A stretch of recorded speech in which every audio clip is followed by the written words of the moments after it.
jenis perkutut yang memiliki kekuatan mistis ya.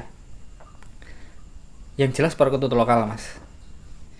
Yang jelas perkutut lokal, yang perkutut tersebut eh, bisa dibilang perkutut yang udah dewasa dan memiliki katurangan-katurangan tertentu.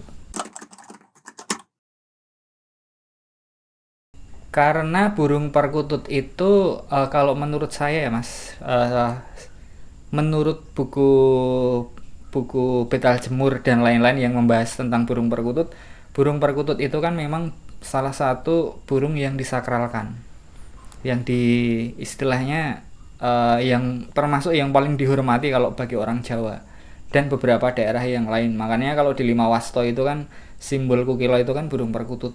Jadi burung perkutut bisa bisa dipercaya bisa memberikan dampak yang positif dan yang negatif karena memang burung perkutut eh, ada ada ininya ya, ada katurangan.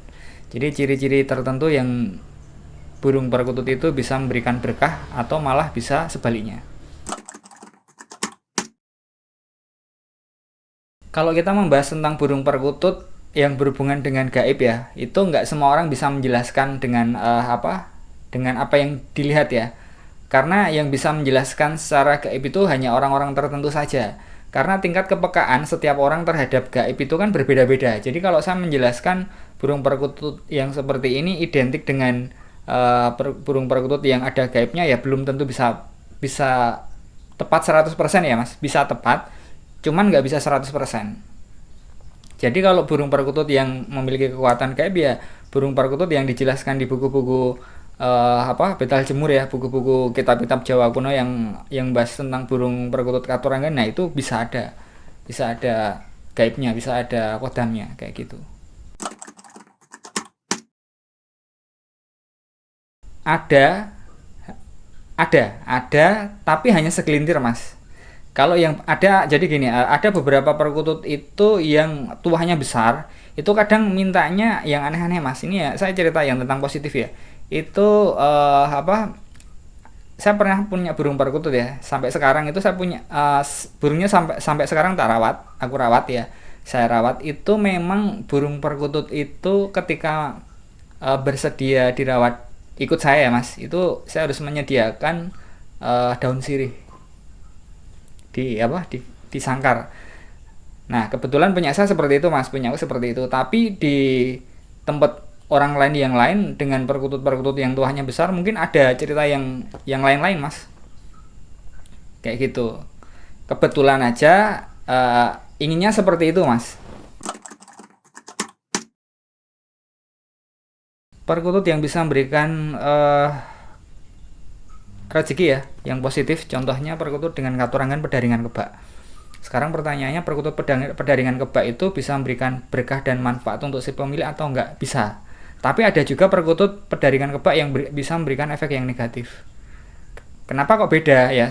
Padahal sama-sama pedaringan kebak ya. Untuk mengetahui ini ya ini harus dikoreksi Mas lebih dalam. Perkutut pedaringannya perkutut dengan katurangan pedaringan kebaknya yang kayak gimana? Gitu loh. Nah, terus yang perkutut yang kebanyakan memberikan efek yang negatif itu misal katurangan buntel mayit karena nggak semua orang kuat.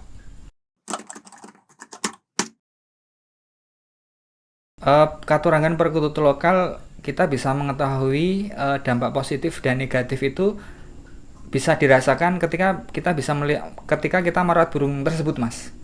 Jadi pakai rasa ya, pakai rasa kalau orang Jawa itu efeknya ke diri kita itu nyaman apa enggak. Kita ketika merawat burung tersebut itu eh, suasananya bisa bikin ayam tentrem apa enggak, atau malah sebaiknya malah bikin emosi atau bahkan sakit-sakitan, bahkan ada yang sampai rezekinya seret dan lain-lain. Jadi kita main rasa ya Mas, main rasa.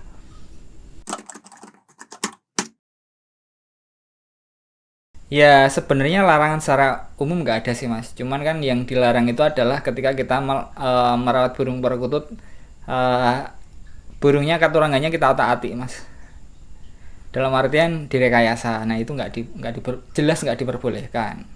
Kalau apa namanya, kalau larangan secara umum nggak ada sih mas, cuman ya apa namanya, kasus yang tadi mas, kalau kita merawat burung perkutut terus katurangganya kita bikin aneh-aneh ya mas, fisiknya dirubah terus harapannya bisa dijual dengan harga yang tinggi, ya itu nggak boleh.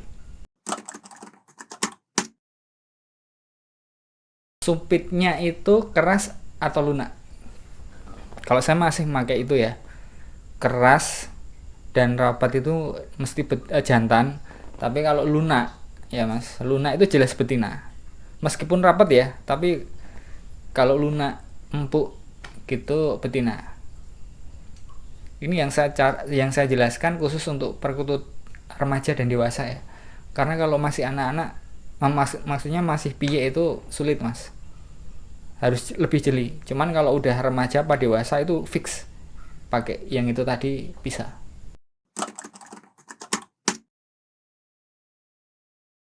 Yang pertama harus pakai kandang yang bikin burung tersebut nyaman. Sirkulasi udaranya juga bagus.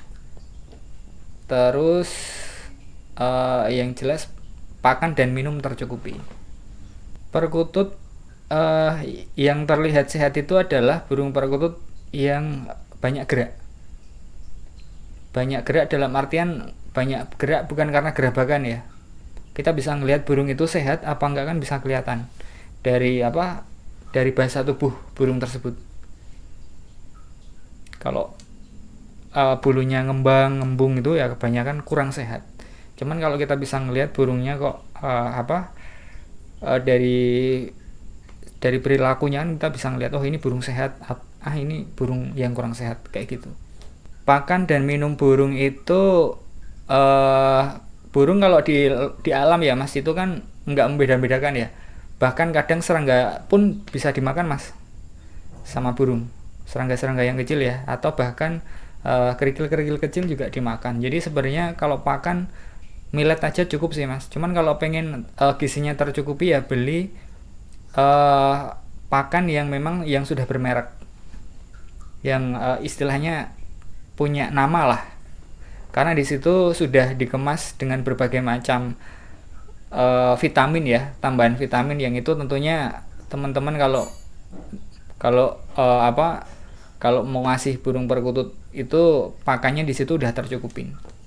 Kalau kita ngejar burung perkutut biar suaranya bagus, itu memang ada beberapa jamu-jamu tertentu ya mas, yang ada di pasaran atau yang di online kan, itu bisa dipakai. Di situ kan ada dosisnya.